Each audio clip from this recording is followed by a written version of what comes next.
Hey, Rusty, thank you for the amazing years that you put in. The teaching has been fantastic, and we especially appreciate all the laughs. Let's record something. Okay. Hey, so we're out here. Where am I looking? So we're out here on this. Take 3. Talk to Will.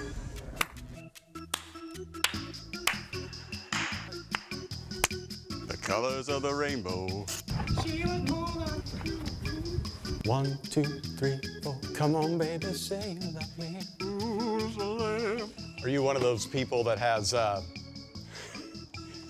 that scared me when it dropped? Our fearless leader, Rusty Nathaniel George. I don't know your middle name. Can I just tell you, I am more nervous than I was getting a root canal. I can see. I brought some tools.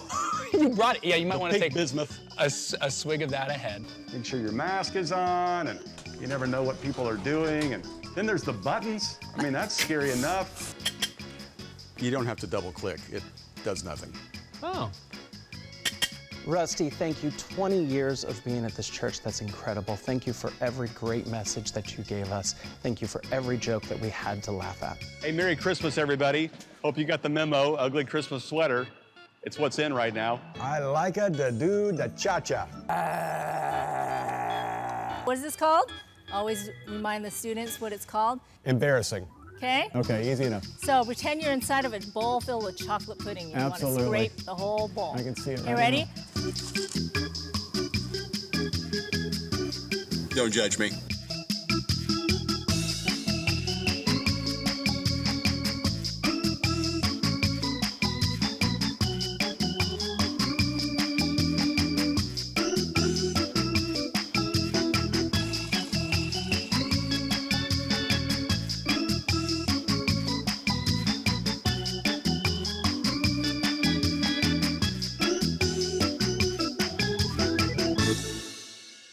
You were the first pastor that I ever actually listened to. So thank you for your jokes and for being so relevant in your teachings and for always being such a good friend.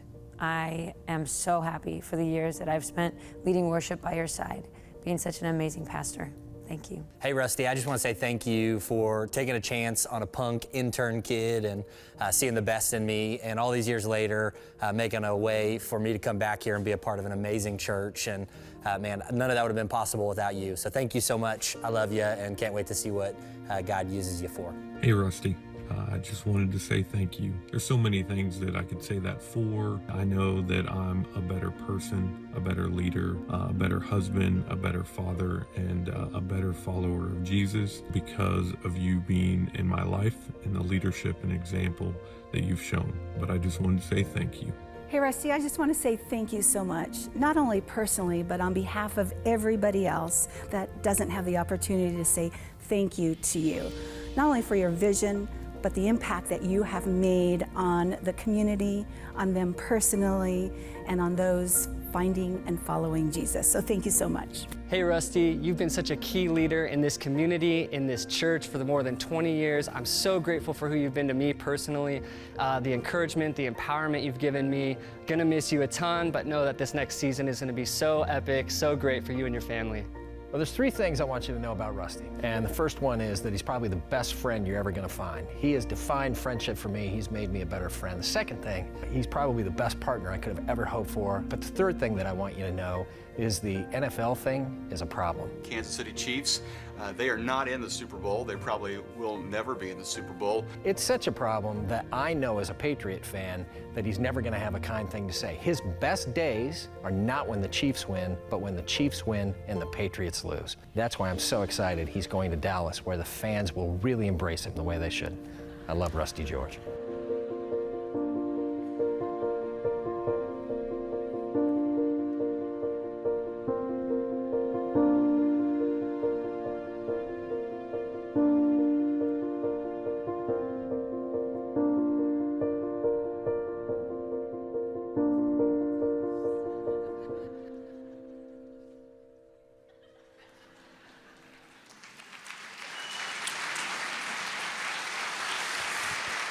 Well, RLC has always been known as a sending church, and part of what we like to do is to equip the people that we send. So as we send Rusty today, we want to equip him. So I'm going to invite Rusty up on stage.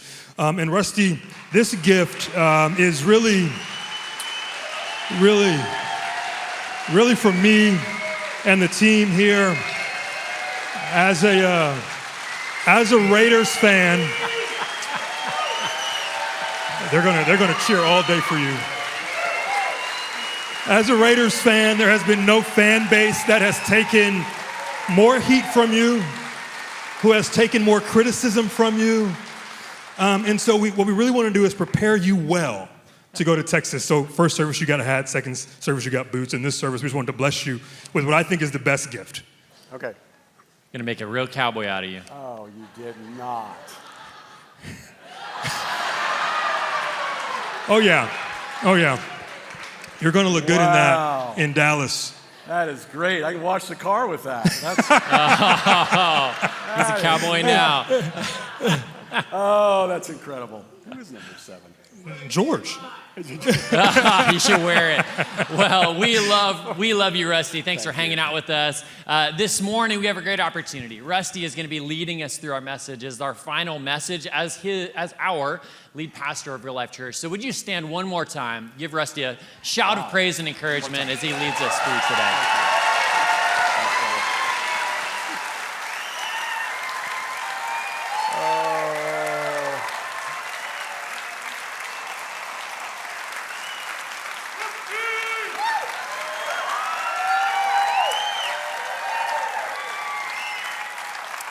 Thank you. Wow. Oh, my goodness. You guys have always been my favorite service. I'm telling you. Wow. I think it would get easier, but it's not. I just want to say thank you. When Lori and I moved here 20 years ago, we had no idea what God was going to do. We had no idea we'd be so embraced by a community and a church, and we're so thankful for every one of you who encouraged us, who took us to dinner, or just prayed for us, or watched our kids and children's ministry, or took them to Hume, or all kinds of just different things. You guys have been such a blessing in our lives, and on behalf of my family, I just want to say thank you. And I want to say thank you for something else that you may not know. One of the reasons we felt like God was calling us closer towards home was because of our aging parents. And we just needed to get closer. And this past Christmas was the first time in 30 years that we've been able to be together with our parents for both Christmas Eve service and also Christmas Day.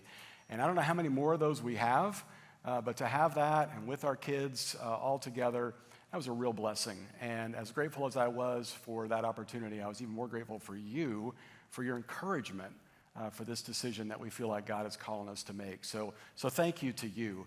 And I also want to say you're in such good hands. The elders here that are leading, and the staff here, that's incredible. And if you want to know more about what the lead pastor process is, just go to our website, and they just put out an email this week with a great video with an interview between Dante and our executive pastor, Fred Gray, that just walks you through where we are with that. We have some great candidates that we are talking to, and you'll be hearing from in the near future. And I can just tell you, the best truly is yet to come. These guys are fantastic. And in the meantime, you get Mike Bro. Are you kidding me? There's a million churches out there begging for his services, and you guys get him. So I even contacted Bro and said, hey, I got a couple open dates in Texas. And he goes, well, I'm a little busy right now, thanks to you. So anyway, you're in great hands. And if you've never met Bro, you got to do it, because he is the same off the stage as on. And we'll be doing a lunch with Bro next step thing here in 2 weeks from today. So you want to sign up for that and check that out. But it is really, really good to be what we consider to be home. We got off the plane a couple of days ago, and we made it out to the car. And my youngest daughter, Sydney, said, well, I've been here 20 minutes, and I saw a guy with a tail, and I smelled weed, so I know I'm home. And I said, welcome home, honey. That's what we raised you with. So anyway, it really is, and it's just a thrill. So, hey, today I get the pleasure of teaching through one of these chapters of the story, and it's one of my favorites because it talks about people that had to do crazy things to get people's attention to hear a message from God. And these people were God's messengers that God would use to do crazy things to get people's attention. And I got to thinking about this idea of a God messenger and all of that, and that's kind of how Lori and I saw ourselves 20 years ago when we moved from Kentucky out here, and we saw ourselves as being called by God to be a messenger of God's goodness in this particular community. And I want to tell you a story of when we first got here, and some of you have heard this story before, and you're going to be grateful that you get to hear it again. And I want to tell it because it's one of the most requested stories I get, and I thought this would be my parting gift to you. But for those of you that haven't heard it, you're welcome. So we moved here, and we decided to rent a house in Castaic while we kind of got settled in this area and figured out where we want to live. And so we found this particular housing addition that had a community pool. And we were so excited about that because we thought this is where everybody will descend upon on the weekend, and we can hang out and get to know people there and invite them to the church. We're still meeting in a movie theater at the time. They hadn't heard of Real Life Church, but I thought, I'm new. I get to tell them about it and invite them to the church. This will be great. And so it was June when we moved in, and we decided, well, we got to buy some swimsuits because we didn't have any because we're from Kentucky and you just swim in the creek there. So we didn't want to, do that. So we went to the mall for me to find a suit. And when you go to the mall in June to find a suit, they're all gone, right? So I go in one store. There's one suit left that fit me, and it was bright orange, like working on the highway kind of orange. But I thought, well, that's all I got, and so we'll get the suit. So I get the suit. I take it home. Saturday comes around. I suit up. Lori suits up. We get our little daughter, Lindsay, who's 9 months old at the time, in her little suit with the little inner tube and everything, And so we head down to the pool. And I'm thinking, this is going to be amazing. I'm glad there's water because there's going to be baptisms. People are they're going to come to Christ. It's going to be awesome. And I cannot wait. Well, we get down there. We're the first ones there. And so I said, okay, this is good. So we found the perfect spot, and we got all set up. And then I got into the pool, and I said, here, hand me Lindsay. And so I'm floating around with Lindsay, and she's having a good time. And about that time, other people from the community begin to descend upon the pool. And they come out with their beach towels and, their music and their coolers and everything. And they get seated around the pool, and they're getting settled in. And I'm waving, and they're waving. And about the time everything kind of just gets to the right vibe, I hand Lindsay over to Lori, and I said, I'm going in. I said, pray for me. Here we go. And she goes, okay, whatever, big guy. So, unimpressed. So I get out of the pool, and I'm walking around. Hey, how you doing? Good to meet you. Yeah, Rusty George, pastor of a new church here in town called Real Life Church. Yeah, we meet in the theater. This goes on for, 10 minutes. I get back in the water. I thought I'd let him just sit with that information for a little bit, let the Lord do his work. I'm sitting on the step next to Lori and Lindsay, and I said, I think it went pretty well. And Lori looked over at me, and she said, what is all over your suit? I said, what do you mean? And I looked down, and this suit that I have purchased from your mall was one of those that when it gets wet, images appear.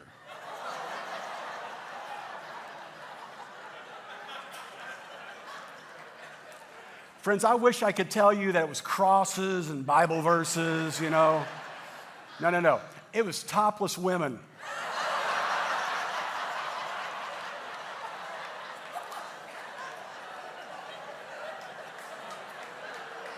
How you doing? Pastor at the new church. Come as you are. Real Life Church, Are you kidding me? I mean, what was the deal? There was no warning on the suit, may contain porn or anything, I'm just strutting it out in front of everybody, and I thought, what am I going to do? And it's just it was this reminder, a messenger with just crazy things that happen, right? And over the years at Real Life, we've had crazy things happen. I remember in the theater that sometimes a movie would come on, We've had things catch fire on stage before, all trying to communicate a message, and crazy things happen. Well, when we get to our portion of the story today, we have people that are intentionally using crazy methods to get people's attention. For instance, there was a time that God wanted his people to know that they had turned their back on him for 390 years, and so he had a prophet by the name of Ezekiel go lay out in the city streets for 390 days on his side. You've turned your back on me. He wanted the people to know that they had been cheating on him, and he had this prophet by the name of Hosea marry a prostitute who continued to work. And he continued to take her home. And he wanted the people to know that this is what you have done to me. He continued to use these messengers to do crazy things to get people's attention. And the messenger we're going to look at today is a guy by the name of Elijah who did something really crazy, and it was a miracle. And sometimes God would use miracles to get people's attention. And Jesus did this, certainly on the early days of his ministry, to get their attention. And Elijah is a guy that's going to get the attention of the king of Israel, who's not leading the people of Israel to follow God. In fact, this king, Ahab, is a guy who has led people to worship false gods, these Baals, these little stone gods. And his wife was even more evil than him, Jezebel, and she set up these sex temples and these Asherah poles and these things to worship other gods. And Elijah is trying to tell them, you can't do that. But every time he does, they threaten his life and they run him out of town, and now he's this skinny little cave dweller just trying to live. And the king and the queen are destroying the people of God. And so Elijah feels like it's time to get their attention. And so he has a buddy that works in the palace. His name is Obadiah. Obadiah will become a prophet, get his own book of the Bible. And Obadiah is told by Elijah, set up a meeting for me and the king. And Obi, that's probably what they call him, Obi says, I don't think he's going to want to meet with you, and if he does, he's going to kill you. And Elijah says, set it up. So they set up the meeting.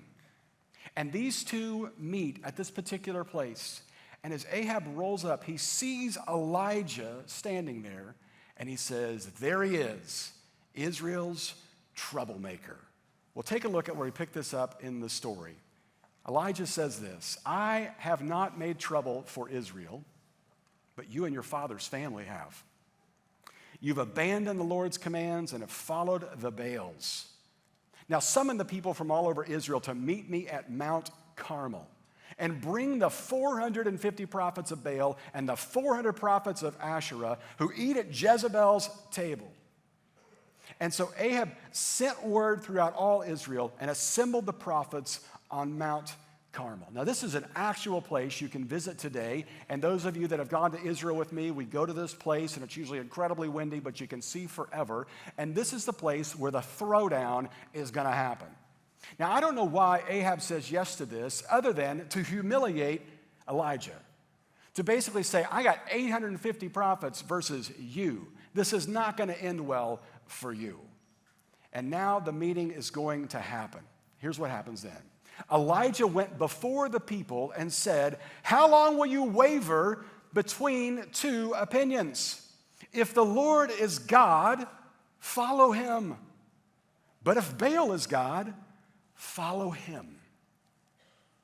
But the people said nothing. Now, even though we don't worship a little stone god we call Baal or an Asherah symbol, we understand what he's saying here, don't we? He was talking to a very double-minded people who would honor God on Sabbath day, but then honor the other gods the rest of the days. And I know that every single one of us has a feeling for what that's like. We know what it's like to show up at church once in a while and then to do our own thing the rest of the week. To let God be that fire extinguisher behind the glass, break if needed, and then do our own thing and worship our own gods. To which you say, I don't worship any other gods. What about your calendar? What about your bank account? What about your 401k? What about what you see in the mirror? What about how many likes and followers you have? What about that little phone you carry around and we stare at like an idol? All of us have some other God. And this is what Elijah is saying. If that's really God, and if that really comes through for you, then go all in. But if God is God, worship him. And so he's putting this ultimatum out to the people, and let's see what happens next. He says, I am the only one of the Lord's prophets left, but Baal, he's got 450. So get 2 bulls for us and let them choose one for themselves and let them cut it into pieces and put it on the wood, but don't set fire to it yet. I'll prepare the other bull and put it on the wood and not set fire to it. And then you call on the name of your God, and I will call on the name of the Lord. And the God who answers by fire, he is God. And then all the people said, what you say is good. So this is how it's going to go down. We're going to put bulls on altars and cry out for our gods to burn them up. And may the best God win. Elijah said to the prophets of Baal, choose one of the bulls and prepare it first, since there's so many of you, and call on the name of your God, but don't yet light the fire. And so they took the bull given them and prepared it. And then they called on the name of Baal from morning until noon. So either from 6 a.m. till noon or 9 a.m. till noon. Oh, Baal, answer us, they shouted. But there was no response. No one answered. And they danced around the altar they had made. I like to think about what they might have been yelling or saying. Eventually says they start singing out to their God. Maybe they're singing, come on, Bailey, light my fire. Goodness gracious, great bales of fire, I don't know. Bailey, you're a firework. I got a whole list, but I don't have time for them. And these people start screaming and yelling and shouting, and Elijah, I love this because this is so much my heart. Elijah begins to trash talk them. At noon, Elijah began to taunt them. Hey, shout louder. Surely he's a god. Perhaps he is deep in thought or busy or traveling. The actual text says perhaps he's on the toilet. Maybe he's sleeping and must be awakened. Now, we laugh at that. And we think that's stupid. But in reality, we have our gods that we cry out to. We cry out for money. We cry out for attention. We cry out for fame. We cry out for our health. We cry out for friends. We cry out to be loved. And it never, ever completely satisfies. And here's why that is. Because those gods are not merciful gods. They don't really love you back. And Elijah is saying, this God, my God, is merciful. Decide to follow him. So they begin to shout, and nothing happens. And so Elijah said to all the people, come here to me. And they came to him, and he repaired the altar of the Lord, which was in ruins. And Elijah took 12 stones, one for each of the tribes descended from Jacob, to whom the word of the Lord had come, saying, your name shall be Israel. And with the stones he built an altar in the name of the Lord, and he dug a trench around it, large enough to hold 2 seahs of seed, which is about 3 gallons of liquid. And he arranged the wood, and he cut the bull in pieces, and he laid it on the wood, for this was customary. And then he said to them, fill 4 large jars with water and pour it on the offering and on the wood. This was not customary. If you want to burn something up, you don't douse it with water first. And then he says, do it again. And then he says, do it a 3rd time. This is him saying, my God can beat your God with one arm tied behind his back. And the water ran down around the altar and even filled the trench. Now notice this. At the time of the sacrifice, the prophet Elijah stepped forward and prayed. He doesn't dance around, doesn't cut himself, doesn't start singing. He just steps forward and prays. O Lord, God of Abraham, Isaac, and Israel, let it be known today that you are God in Israel and that I am your servant and have done all these things at your command. Answer me, O God. Answer me so these people will know that you, O Lord, are God, and that you are turning their hearts back again. Now notice that. He does not say, answer me so I win. Answer me so I can say, in your face, Baal.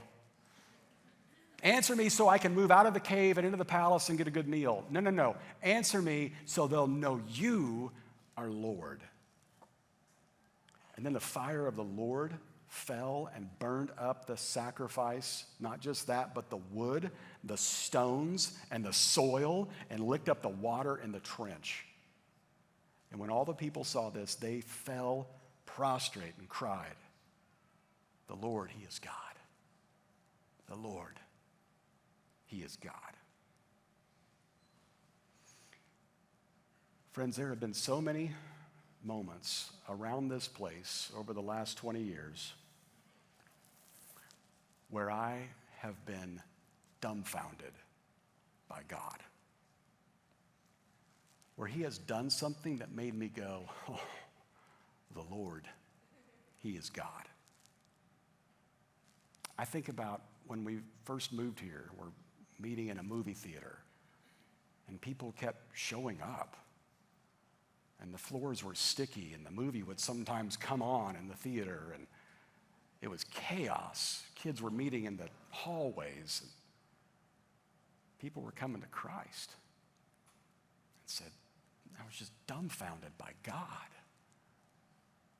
We go to start looking for property for a building, and I was told, "Listen, we've been doing that for a year now. We can't find anything." I said, "Well, let's keep trying." And we looked at various places, and no. 2 years this goes on until we finally find a building that we thought this will work for us. And we got approval from the builder and from the seller, and we went to the city, and they said no. And I said, and this was so uncharacteristic of me, and I just looked at this very nice individual at the city, and I just said, "If not there, then where?" And I think I caught him off guard. I caught myself off guard. And he said, "Well, it's interesting you say that, because there's a piece of property that's just been rezoned that I think a church would fit on that." I said, "Where is it?" And it was this piece of property, which just so happened to be the first piece of property we ever looked at as a church. It was as if God said, "Right idea, wrong time." And now was the right time. And I was dumbfounded by God. We went to our group of 900 people and said, "We got to pay for this." And 900 people committed $5 million over 4 years. And I was dumbfounded by God. We decided to create a type of service that was different than maybe your typical church service. And we would dress a little bit more contemporary than your typical pastor. But we wanted to create a place that people that were not interested in God at all would feel comfortable, where you could bring your unchurched friend. And that meant we lost some people because they did not think we were deep enough, spiritual enough, or holy enough. And I thought, "God, how are we going to make it?" And God tripled the church in size, and I was dumbfounded by God. We got in the building, and we were out of space immediately, and we didn't know what to do. Our children's ministry had overflowed out into the coffee house. And an incredible individual in our church that's been here since the beginning said, "I can build you an extra room off the side." And he did so in record time at an incredibly cheap amount. And I was dumbfounded by God. I watched as our kids grew up in this church, and some of you, as their leaders, would say things to them that Lori and I have been saying at home for years.